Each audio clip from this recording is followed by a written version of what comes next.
Hello everyone, I'm Javed Nihal, and in today's class I'm going to make a presentation on the topic marriage under Muslim law. Now in this session we will cover the areas definition of marriage, objects and purposes of marriage, whom to marry, nature of a Muslim marriage, and the last one, essentials of a valid marriage.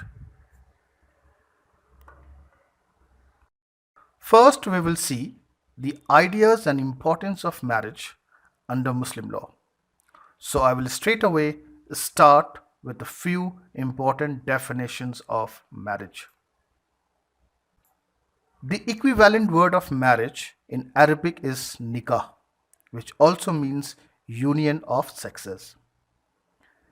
Bailey's Digest defines marriage as a contract for the purposes of legalizing sexual intercourse and legitimate procreation of children.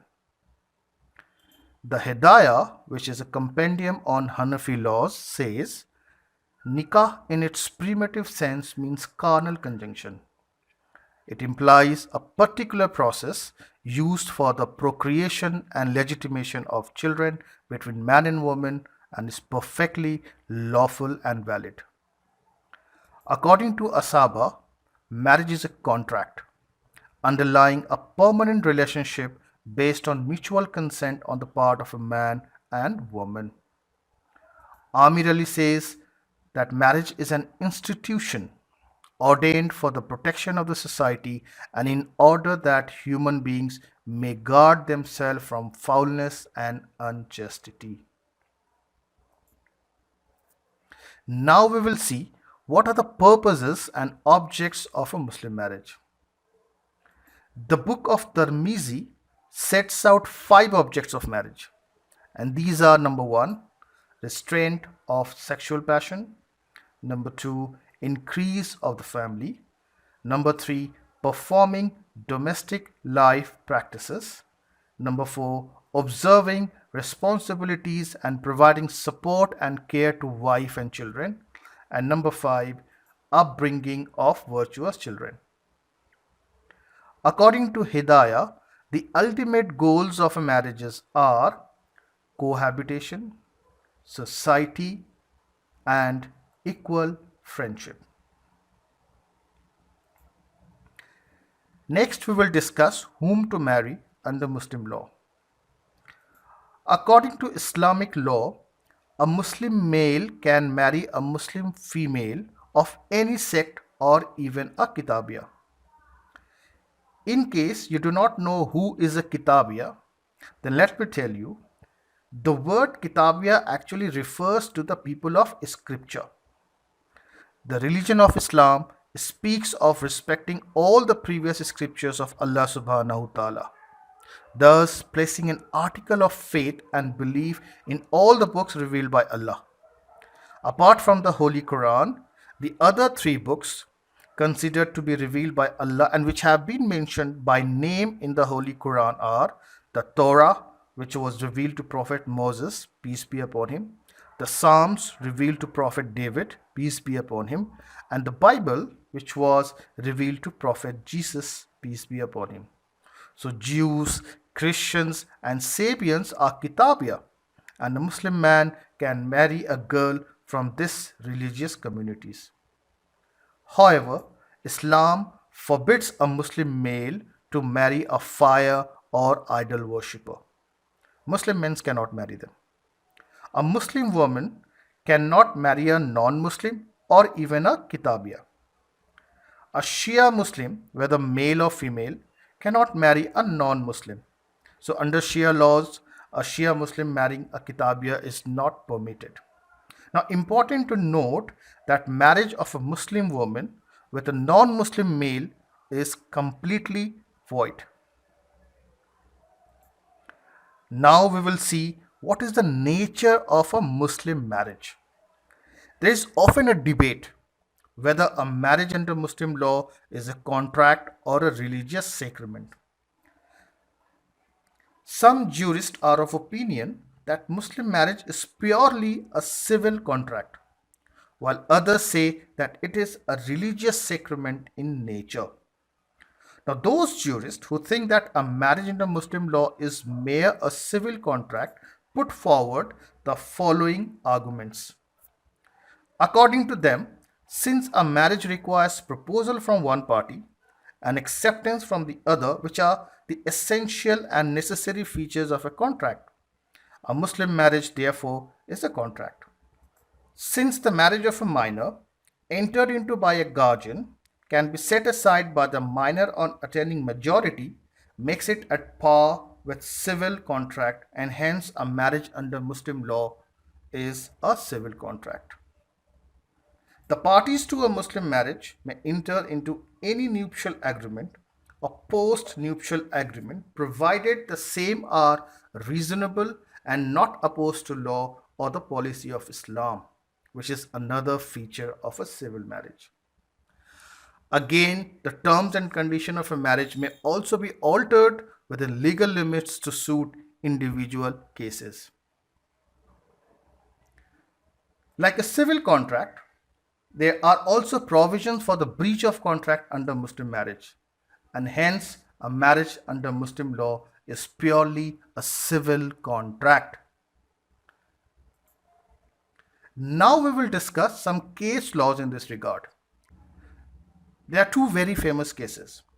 One is the case of Abdul Qadir versus Salima, in which Justice Mahmood, who was a judge of Allahabad High Court, said, and I quote, marriage among Mohammedan is not a sacrament, but purely a civil contract. Onward he observed, and though a civil contract, it is not positively prescribed to be reduced to writing, but the validity and operation of the whole are made to depend upon the declaration or proposal of the one, and the acceptance or consent of the other contracting parties, or of their natural and legal guardian before competent and sufficient witnesses. Unquote. So, according to Justice Mahmood, a Muslim marriage is not a religious sacrament but purely a civil contract. Now, this judgment of Justice Mahmood was not well taken. The analogy and comparison of a Muslim marriage with contract of sale was subject to severe criticism. After all, you do not enter into a marriage in the same fashion and sense as you enter into a contract for buying goods and commodities in market. The purposes and objects of a marriage under Muslim law, as we have seen, are not the same as contracting sale of goods. The observation of Justice Mahmood that a marriage is a civil contract cannot be appreciated merely on the basis that a Muslim marriage to a certain extent resembles to a civil contract. In reality, there are many differences between the two. And if I have to point them out, then I can say, unlike civil contract, a marriage under Muslim law cannot be made contingent upon future event. Secondly, unlike civil contracts, it cannot be for a limited period of time. Of course, Mutta marriage is an exception. Mutta marriage is only recognized under Shia law and is not in vogue anymore. Thirdly, the contract of sale of goods may be cancelled by unpaid seller, and he may resell the goods by rescinding such contract, but it is not so in case of a marriage. In contract of a Muslim marriage, the rules and concept of lien do not apply upon a wife. Last but not the least, in case of sale of goods, they are buyers and sellers and the subject matter is goods. Whereas in a contract of marriage under Muslim law, the wife herself is the receiver of the dower. So there is no seller or buyer and no concept of sale at all. Now this judgment of Abdul Qadir versus Salima was reviewed and overruled by the same Allahabad High Court in another famous case called Anis Begum versus Muhammad Istafa in the year 1933. Sir Shah Suleiman, who was the Chief Justice of Allahabad High Court, observed that marriage in Islam is not recognized as a mere civil contract, but a religious sacrament too. Now, in this case, Sir Shah Suleiman put a more balanced view of the Muslim marriage by holding it both a civil contract and a religious sacrament. In fact, this decision was in the line of judgment of Sohrat Singh versus Jafri Begum, in which the Privy Council had said that a nikah is a religious ceremony and confers on the woman the full status of wife, and the children born after it are legitimate. Now we will look into the religious angle of marriage, which makes it a religious sacrament. Prophet Muhammad, peace be upon him, says, "Marriage is my sunnah, and those who do not follow this way of life are not my followers." In another place, he says, "Marriage is essential for every physically fit Muslim who could afford it." In fact, there is a general consensus among Muslim jurists that marriage is sunnat muakkida. A sunnat muakkida occupies the uppermost position among the acts of Prophet Muhammad, peace be upon him, and hence must be followed. The person who follows a sunnat muakkida is rewarded in the next world, and he who does not follow it commits a sin. Moreover, it is believed that he who marries completes half of his religion, and it now rests with him to complete the other half by leading a virtuous life in constant fear of God. So we see that a marriage under Muslim law has great religious significance. The religion of Islam almost imposes a duty upon able bodied people and to enter into a marriage. Now we may conclude this debate in the words of M.C.J. Jung. He says, "Marriage is an institution of ibadat, clothed in the legal form of contract regulating sexual intercourse, but its continuance is dependent upon the maintenance of conjugal affection." In the ultimate analysis, we can say that marriage in Islam is neither purely a civil contract nor a sacrament, but a synthesis of the two. Now, the essential features of a valid Muslim marriage. The solemnization of marriage in Islam requires adherence of certain principles and practices. If these requirements are not fulfilled, the marriage becomes either void or irregular. The essentials of marriage can be discussed under three broad categories. First, the proposal and acceptance, which in Arabic called ijab and kabul. Second is the competency of the party, and third is no legal disability. Now, these broad headings are further subdivided. The essential of proposal and acceptance have five important elements, which are presence, single meeting, reciprocity, free will, and witnesses. Similarly, the heading of competency of parties include age of the parties and mental capacity. Under no legal disability, we have absolute incapacity, relative incapacity, prohibitory incapacity, and directory incapacity. Now, we will discuss each of them in detail. First, proposal and acceptance. In a marriage, under Muslim law, one party makes an offer to the other party, and the marriage becomes complete only when the other party has accepted that offer. The offer and acceptance may be in oral or in writing. Where the words of offer and acceptance are laid down in a written document, such a document is called Kabin Nama, which is an important documentary evidence of marriage. Now, it is absolutely necessary for the parties into a marriage to make proposal and acceptance in each other's presence or in the presence of their authorized persons. Next, the entire process of ijab or kabul must be completed in one single meeting. A proposal made at one meeting and acceptance at another do not constitute a valid marriage. Now, there should also be a reciprocity and mutuality between offer and acceptance. For example, if A offers to marry B in the next year, then there is no marriage, even if that year has passed away. A betrothal ceremony is of no consequence in Islam.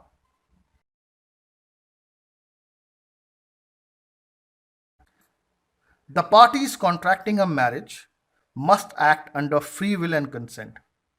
The consent must be without fear, fraud, misrepresentation, or undue influence. The consent may be expressed or implied. Even smiling or remaining silent may be construed to imply consent.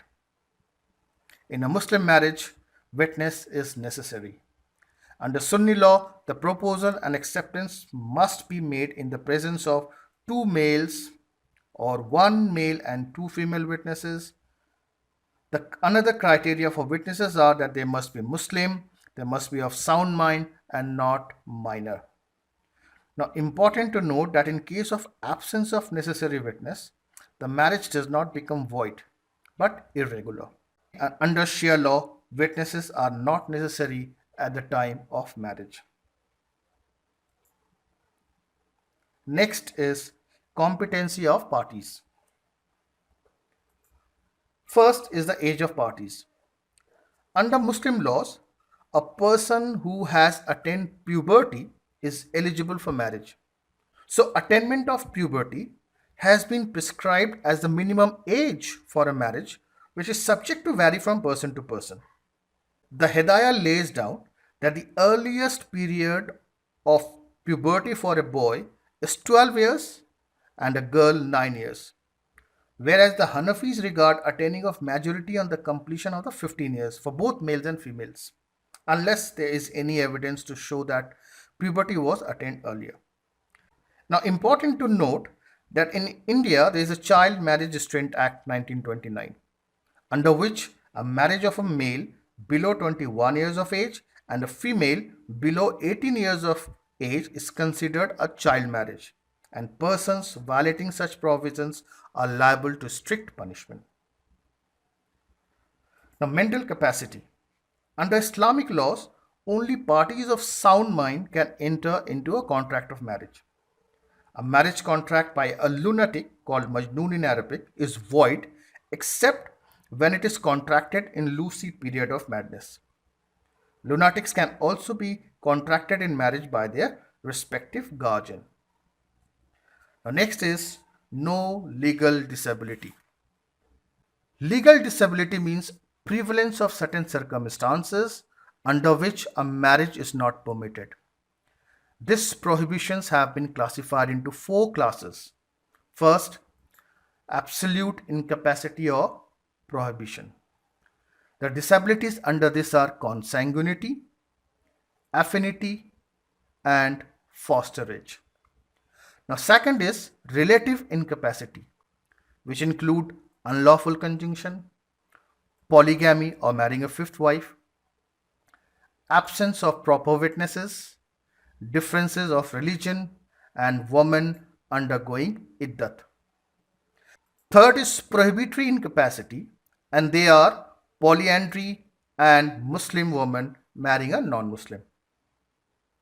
Fourth is directory incapacity, which include marrying a woman ancient, prohibition of divorce, marriage during pilgrimage, and marrying a person suffering from serious illness. Let's discuss this concept in detail. Consanguinity. Consanguinity, which is called kurbat in Arabic, means descendant from the same ancestor. The concept is same as Sapinda relationship in a Hindu marriage.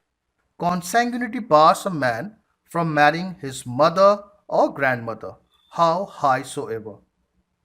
High soever signifies that there is no upper limit, and this prohibition extends to all generation in the line of ascent. In a Hindu marriage, the Sapinda relationship extends as far as the third generation in the line of ascent through the mother side, and fifth generation in the line of ascent through the father side. But in case of a Muslim marriage, this exclusion extends to all level. Now, consanguinity also bars a man from marrying his daughter or granddaughter, how low soever.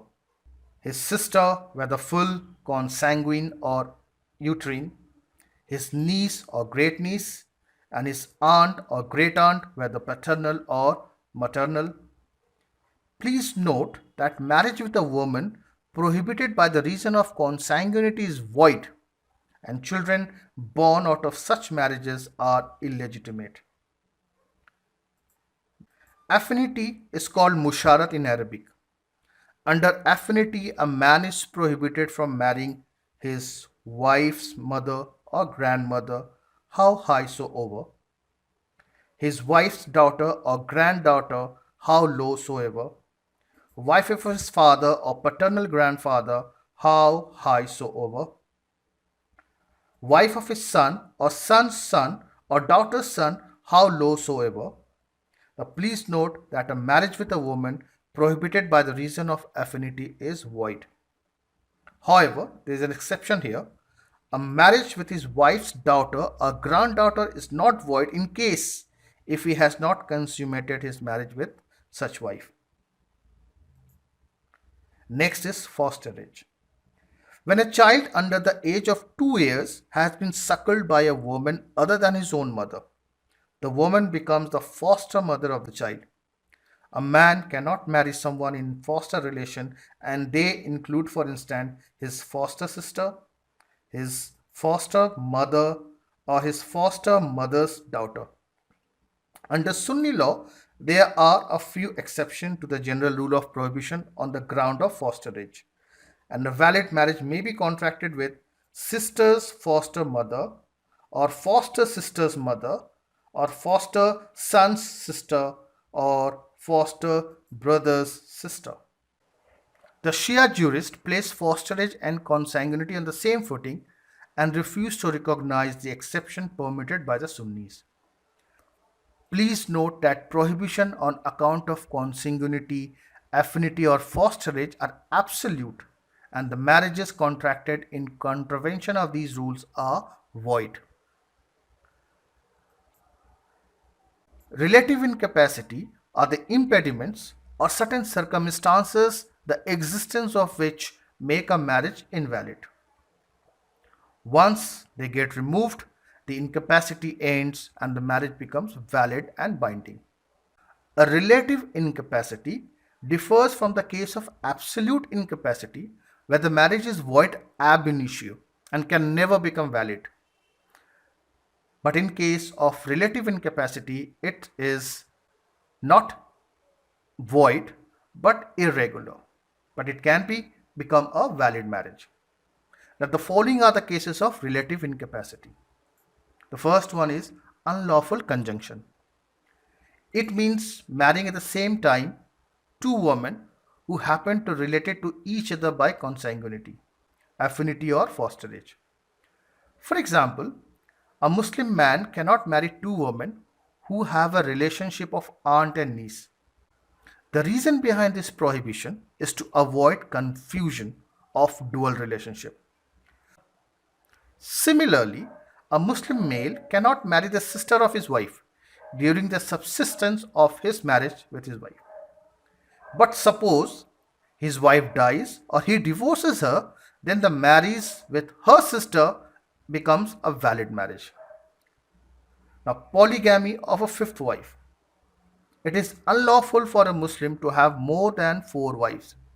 Having a fifth wife is irregular, but this irregularity may be removed by divorcing one of them. Under Shia law, marriage with the fifth wife is not merely irregular but void. Now, absence of proper witnesses. Under Sunni laws, there has to be at least 2 male witnesses and 1 male or 2 female witnesses to testify the solemnization of marriage. Absence of proper witnesses would render a marriage invalid. Again, the witness must be of sound mind, adult, and Muslim. In Shia law, a marriage contracted by the spouses themselves or their guardian in private are held valid. Presence of witness is not necessary. Now, difference of religion. A Sunni male cannot marry an idolatress or fire worshipper. A Muslim woman cannot marry any man who is not a Muslim, whether he is Kitabi or not. Such a marriage is totally void, but if the person becomes a Muslim, then the relative disability will get removed and marriage will be valid. Now next is woman undergoing iddat. Iddat is the period during which it is incumbent upon a woman whose marriage has been dissolved by divorce or death of a husband to remain in seclusion and to abstain from marrying another husband. The object of iddat is to ascertain the pregnancy of his wife so as to avoid confusion of parentage. A woman is prohibited from marrying during the period of her iddat. Such marriage, if held, will be irregular marriage. However, under Shia law, it is void. Now, this period of iddat varies according to different cases. The iddat period for a widow is 4 months 10 days. If the widow is pregnant at the death of her husband, the iddat will not terminate until delivery or miscarriage. If delivery or its miscarriage comes before 4 months and 10 days, the remaining period will have to be observed. The period of iddat in case of talaq is 3 courses. If the woman is subject to menstruation, otherwise 3 lunar months. If the woman is pregnant at the time of divorce, the iddat will not terminate until delivery. If the marriage is irregular and the parties have separated before actual consummation, then there is no iddat. If the consummation has taken place, the wife is bound to observe iddat. But if the marriage is not consummated, then the iddat has to be observed in case of death, but not in case of divorce. Where a husband had divorced his wife and has died before the completion of the iddat, the woman is required to undergo a fresh iddat for 4 months and 10 days from the death of her husband. Now please note that the period of iddat begins from the date of the divorce or death of the husband and not from the date on which the woman gets the information of the divorce or of the death of her husband. If she gets the information after the expiry of the specified term, she need not observe the required iddat. Next is prohibitive incapacity. A prohibitory disability is a kind of marriage which is completely prohibited. It arises in the following cases. Polyandry. Polyandry means having more than one husband. Polyandry is forbidden in Islam. Please note, a Muslim woman marrying a second time, so long as the first marriage subsists, is liable to be punished under section 494 of the IPC. The children born out of such wedlock are also illegitimate. Now, another prohibitory disability is the Muslim woman marrying a non-Muslim. A marriage of a Muslim female with a non-Muslim or a kitabi is irregular under Sunni law and void under Shia law. The last one is directory incapacity. The first one is marrying a woman enceinte. It is unlawful to marry a woman who is already pregnant by her former husband. Now, prohibition of divorce. Reunion with previously divorced wife is prohibited except in the case the woman got married with another man and then it also stands dissolved. Now, marriage during pilgrimage. Under Shia laws, marriage between parties on a pilgrimage, which is Hajj, to Mecca is void. There is divergence of opinions among different schools of Muslim law. The Shafi'i, Maliki and Hanbali schools of law hold marriages within the sacred territory on a pilgrimage to Mecca as irregular, but the Hanafis regard such marriage to be legal and valid. Now, marriage with a person suffering from serious illness. Now, marriage with a person suffering from some dangerous disease is likely to be fatal is invalid.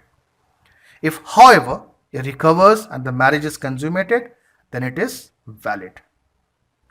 Now, here we come the end of this session. Thank you for watching. If you have any question or query, then please write to me. My email address is javednihal@ymail.com.